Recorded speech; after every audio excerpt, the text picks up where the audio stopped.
আজকে আমি নিরামিষ পাঁচমিশালি তরকারি করে দেখাবো। তার জন্য এখানে নিয়েছি কিছু সবজি নিয়েছি। সবজির মধ্যে নিয়েছি আলু, এখানে ডাঁটা, কুমড়ো, সিম, বেগুন, পটল আর ঝিঙে। আমার ঘরে যে সবজিগুলো ছিল সেই সবজিগুলো দিয়েই আমি বানাচ্ছি। আপনারা আপনাদের পছন্দ মতো সবজি এখানে অ্যাড করতে পারেন। আপনারা তো পাঁচমিশালি সবজি আপনাদের মতো করে বানান, কিন্তু আমি যেভাবে বানাই সেটাই আজকে আমি করে দেখাবো। তাহলে চলুন রান্নাটা শুরু করা যায়। পাঁচমিশালি সবজি বানানোর জন্য গ্যাস ধরিয়ে প্রথমে একটা কড়াই বসিয়ে দেবো। এটা বানানো কিন্তু খুবই সোজা। এবার কড়াইটা গরম হওয়া পর্যন্ত অপেক্ষা করব। দেখুন বন্ধুরা, কড়াইটা গরম হয়ে গেছে, দিয়ে দেবো সর্ষের তেল। এই পাঁচমিশালি সবজিটা কিন্তু সর্ষের তেলেই রান্না করতে হবে, তাহলে কিন্তু খেতে ভালো লাগবে। আপনাদের যদি পুরো ভিডিওটা দেখে যদি ভালো লাগে তাহলে অবশ্যই চ্যানেলটা সাবস্ক্রাইব করে নেবেন, আর পাশে বেল আইকনটা অবশ্যই বাজিয়ে দেবেন, আমি যখন কোনো নিত্য নতুন রেসিপি আপলোড করব সবার আগে পাওয়ার জন্য। তেলটা একটুখানি বেশি দিতে হবে।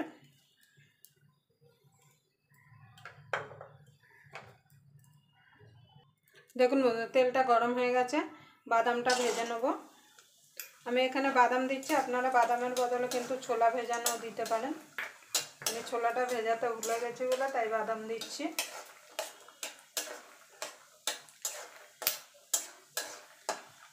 বাদামটা ভেজে তুলে নেব।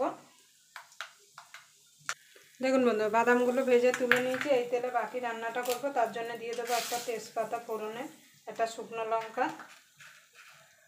আর কিছুটা পাঁচফোড়ন। ফোড়নটা একটুখানি ভাজা ভাজা করে নেব। ফোড়ন থেকে যখন সুন্দর একটা গন্ধ বেরিয়ে আসবে তখন সবজিটা দিয়ে দেবো। প্রথমে আলুটা দিয়ে দেবো।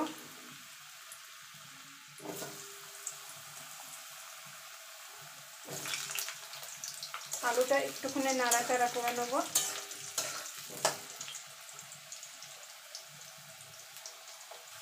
দেখুন বন্ধু, আলুটা ভাজা হয়ে গেছে। এবার বাকি যে সবজি আছে সেই সবজিগুলো দিয়ে দেবো।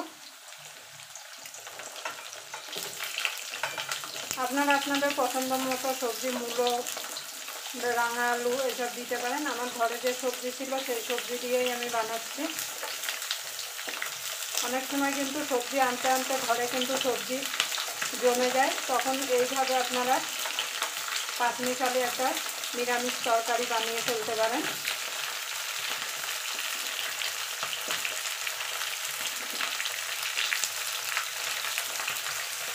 বেগুনটা একটু পরে দেবো।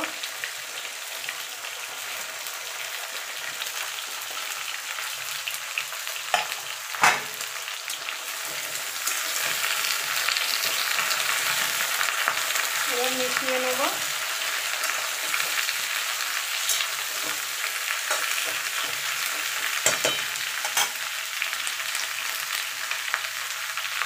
নুন দিয়ে দেবো স্বাদ মতো। নুনটা দিলে কী হবে, সবজিটা তাড়াতাড়ি নরম হয়ে যাবে। এবার ঢাকা দিয়ে সবজিটা মিনিট দুয়েক আমি নাড়াচাড়া করে নেব। মাঝে মাঝে কিন্তু একটু নেড়ে দিতে হবে।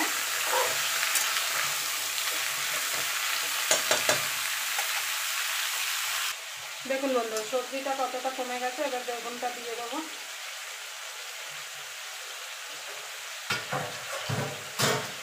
বেগুনটা দিয়ে নাড়াচাড়া করে দেবো।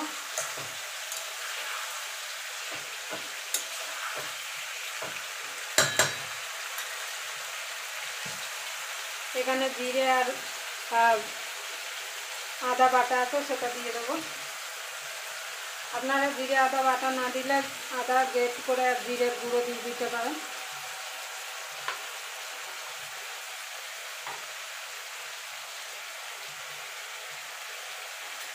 এবার ভালো করে মিশিয়ে নেব। মিশিয়ে এটাকে ঢাকা দিয়ে আরও মিনিট দিয়ে রান্না করে নেব। মাঝে মাঝে কিন্তু ঢাকা খুলে নেড়ে দিতে হবে, না হলে কিন্তু তলা থেকে লেগে যাবে।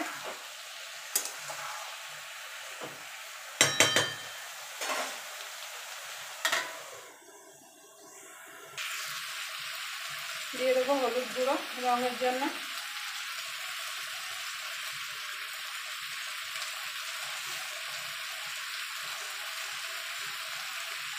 দিয়ে দেবো চিনি। এবার ভালো করে মিশিয়ে নেব। মিশিয়ে গ্যাসটা লো টু মিডিয়ামে রেখে ঢাকা দিয়ে এটাকে আমি একটু রান্না করে নেব মিনিট 3-4 ধরে। তাতে কী হবে, সবজিগুলো সুন্দর সিদ্ধ হয়ে যাবে।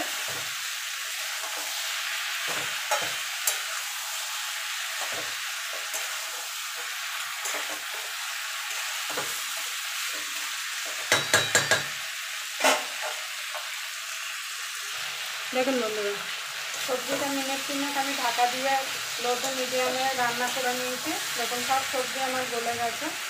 দেখুন এবার বাদামটা দিয়ে দেবো।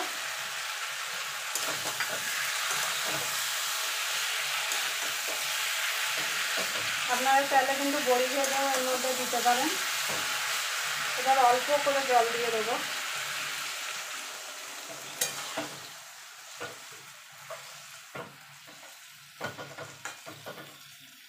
এবার এটাকে ঢাকা দিয়ে আমি রান্না করে নেব।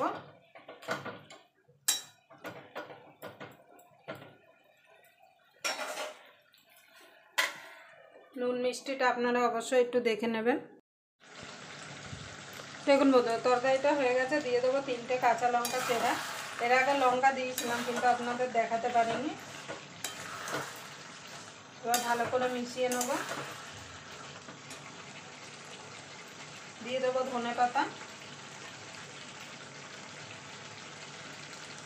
আপনাদের ঘরে ধনেপাতা থাকলে দিয়ে দেবেন, তাতে খেতে কিন্তু ভালো লাগবে ধনেপাতার গন্ধটা।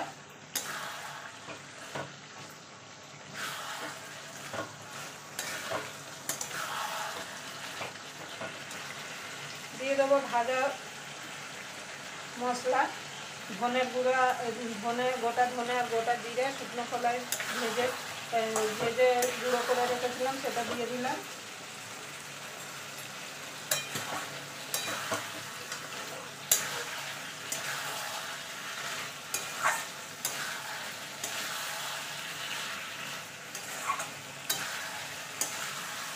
আপনারা নুন মিষ্টিটা অবশ্যই একটু চেক করে নেবেন যখন বাড়িতে রান্না করবেন।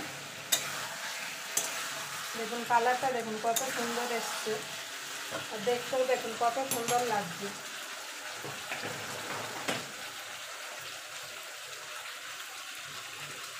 দেখুন বন্ধুরা, তরকারিটা হয়ে গেছে। আমি এবার নামিয়ে দেবো।